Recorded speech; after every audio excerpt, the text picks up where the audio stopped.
Perilous Foes, Wretched Thug. The dead in Tartarus are here, in general, because they did not deserve a noble death. They were knaves, scoundrels, cutthroats, the worst that mortals had to offer. Even now, reduced merely to shades, they are compelled by evil thoughts, and take to brandishing about crude weapons washed down by the river Styx. Wretched Witch. Practitioner of foul arts, their lives, inevitably, were cut short, but now continue, in a way, within the bowels of the earth. Here, the soul's remaining source of purpose that they have is to snuff out the final vestiges of life that find their way into this grim domain. Wretched Lout. There is ample room in Tartarus even for these prodigious boorish entities, who doubtless were intolerable even when they lived. Now, having been reduced merely to their most base of negative impulses, these damnable wretches do their part to help uphold the underworld's cruel reputation. Wretched Pest. The ashes of the dead are copious within the underworld, sometimes congealing into awful little spirits keen to cause whatever strife and mischief that they can. These wretches house themselves in long-forgotten urns, almost like underwater crabs choosing ignoble homes from derelict seashells. Wretched Sneak. I am unfit to judge those who, in their mortal days, made work of taking lives. In my case, such bloodshed was sanctioned, even honored as a necessary consequence of war. But there are those who took lives for no cause other than personal gain, and now, even in death, they serve the highest bidder. The master gives them brief reprieve from Tisiphone's whip in exchange for ensuring the other worst wretches of Tartarus remain firmly in their place. They are not permitted to leave their solitary confinement, but should any other soul trespass there, they are all too eager to ply their old trade. Numbskull. This is the land of death.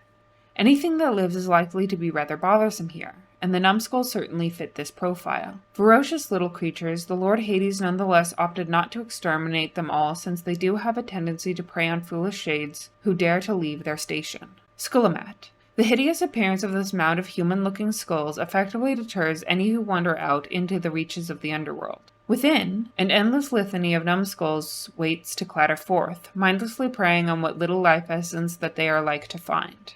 Ringer.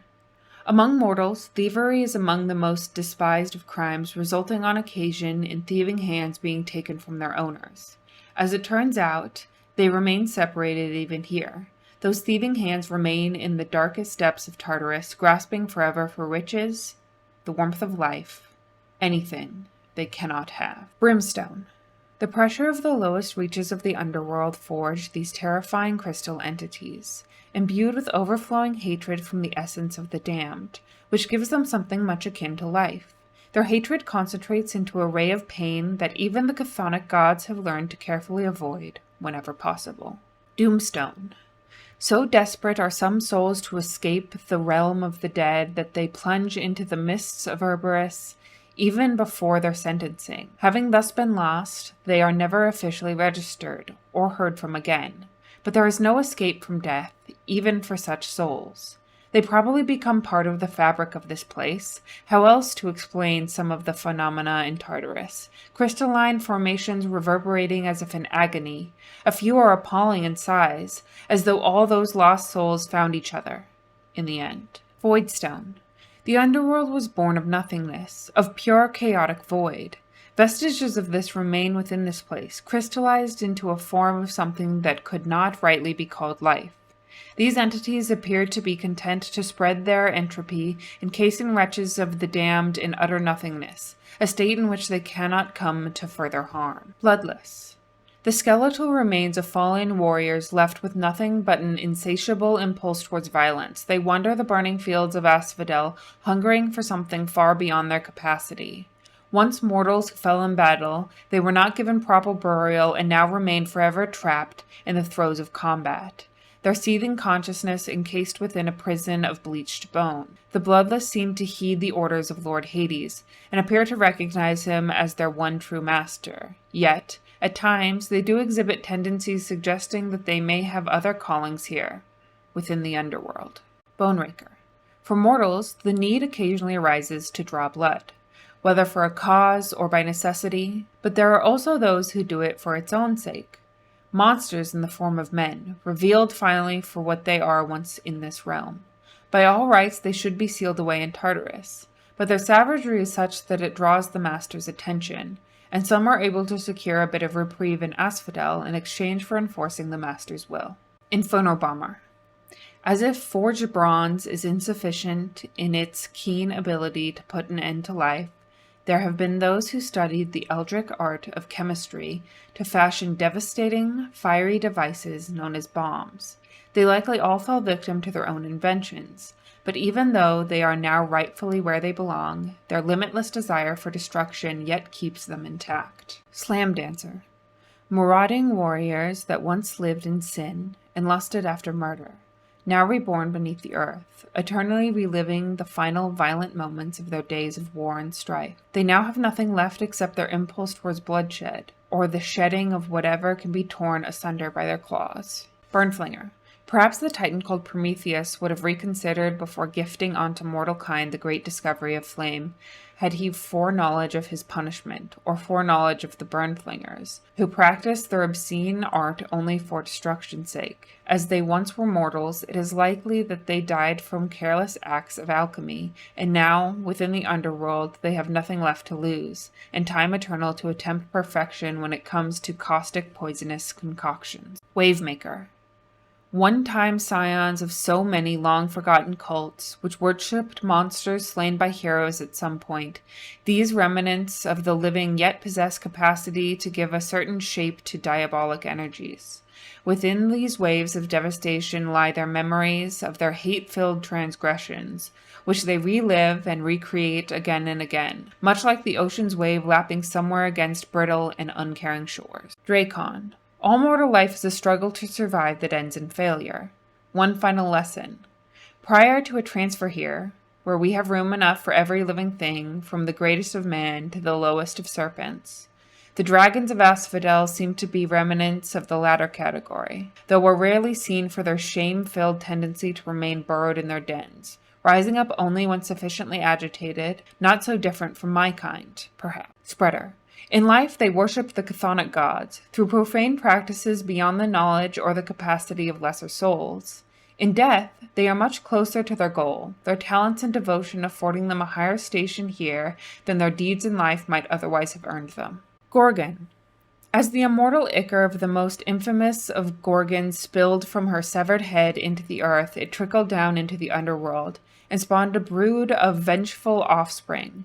Their passion includes searing heat, for their own blood runs cold, and petrifying anything with eyes. They even petrify themselves when significantly endangered, returning to the earth to begin again their vicious cycle. Skullcrusher.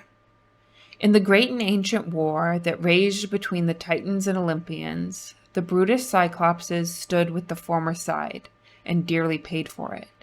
Their kind has all but disappeared from Earth, though remnants still remain beneath it.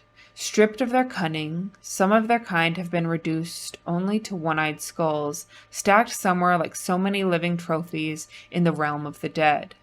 There they clamor for a chance to get back at the gods who made them thus. Megagorgon. The petrifying Gorgons so were feared among the living, that the kings of men summoned the greatest of their heroes to dispatch them, claiming that the fickle gods desired it. The hero somehow met with some success, and now the underworld is home to remnants of the Gorgon's kind, including a conspicuously large specimen that dwells among the remains of Cyclopses, each of their kind similarly spurned. Bone Hydra. Stripped of the flesh, the hero Hercules sliced through and cauterized. The Hydra now resides within the underworld, stewing in the scintillating tumult of the fire river called the Phlegon. It mercilessly watches over passage towards Elysium, devouring those shades who would dare seek the comforts of that hallowed place. Splitter. There is such knowledge that the gods sought to keep well afield of mortal minds, and there are mortals who pursued that knowledge undeterred all their short lives. Many now decorate the lowest pits of Tartarus. A scarce few, however, demonstrated such a zeal and talent that the Lord Hades soon put them to work throughout his realm. Nemean Chariot.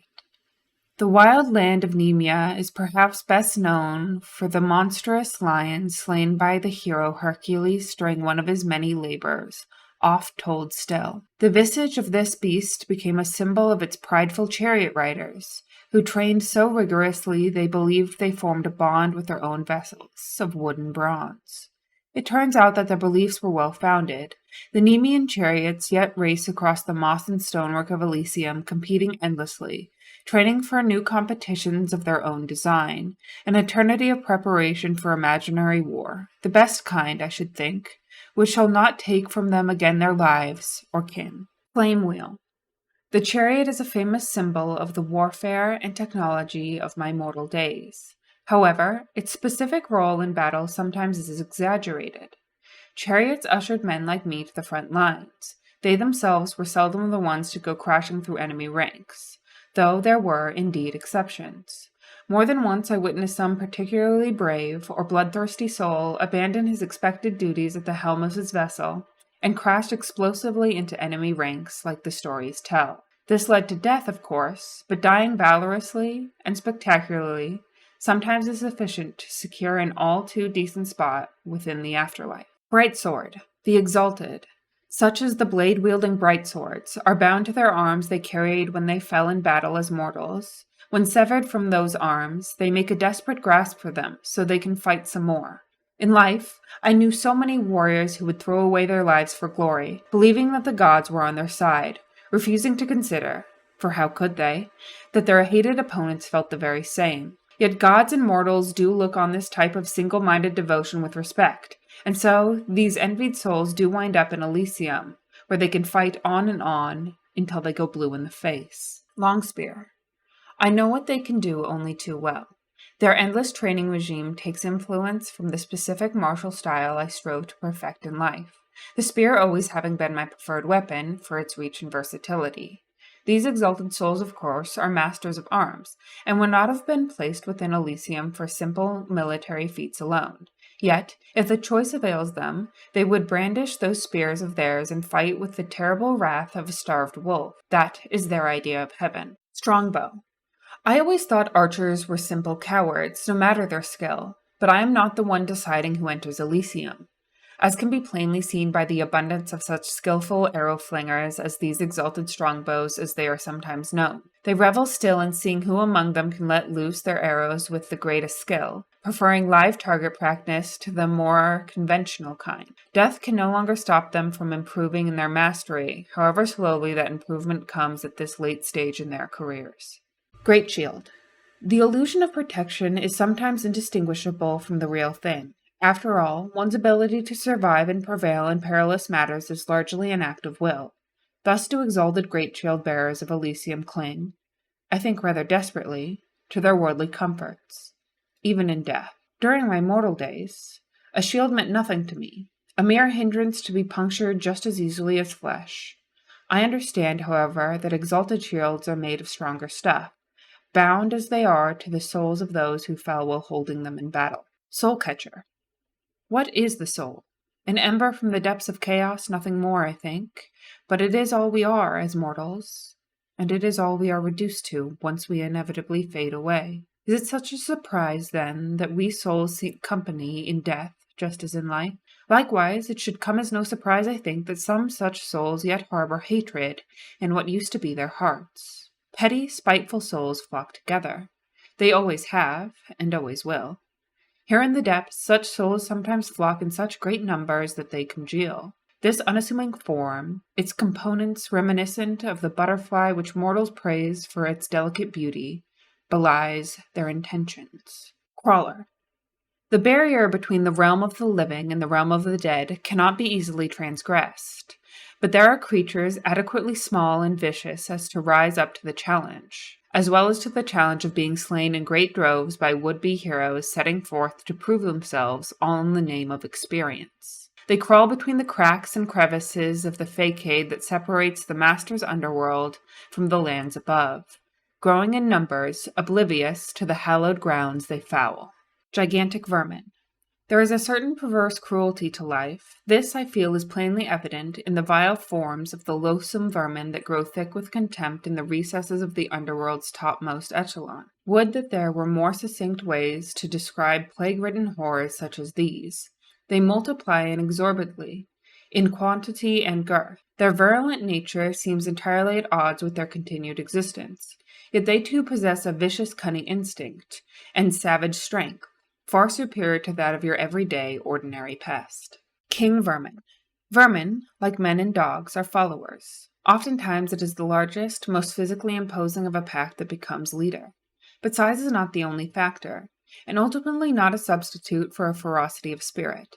Among the vermin infestation we contend with near the surface, there apparently is a shining such example. Even the most robust vermin of the pack are subservient to this king of theirs, smaller in stature, but by far more cruel. Can a simple beast feel malice? Supposedly, this one can. Bother. The dead share much in common with the living, each desperate for something they cannot articulate. For the dead, this can mean an underlying urge to gain the surface of the master's realm, and to break free, or try, using whatever means avail themselves, even lurking in an unassuming bowl of ash. It is almost poetic how these petty souls detest the living, striving as they do to regain their own lives. And to what end? They fling themselves upon the threshold of the underworld, inevitably shattering, their ashes spreading far and wide, so that they might reconstitute on some impending day or night, and have another go. Snakestone. The crystal consciousnesses lurking in the underworld are none too easily explained. This is doubly the case when it comes to the serpentine forms residing underneath the upper temple's floors. What gave them such a shape and single-minded purpose is left for the imagination to decide, although the boorish satyrs despoiling the surface seem to take up residence in the same spaces, and may well be to blame for these nuisances, as they are for many others. Satyr cultist. A multitude of worries decorate the brow of grim Lord Hades, whose nature is unknown to anyone but him, but there are some concerns that even he cannot suppress. Take, for example, the dark movements of the satyr vermin worshippers residing in the temple gateway at the surface of this realm. What they must want is yet unclear, but their hatred for Lord Hades is not. Efforts to exterminate the ghost-faced fiends have proven unsuccessful to this point, for they reside frustratingly beyond even the Master's influence. What can they do, in turn, except to desecrate the Master's halls? Yet, if the Master is uneasy, there must be a cause.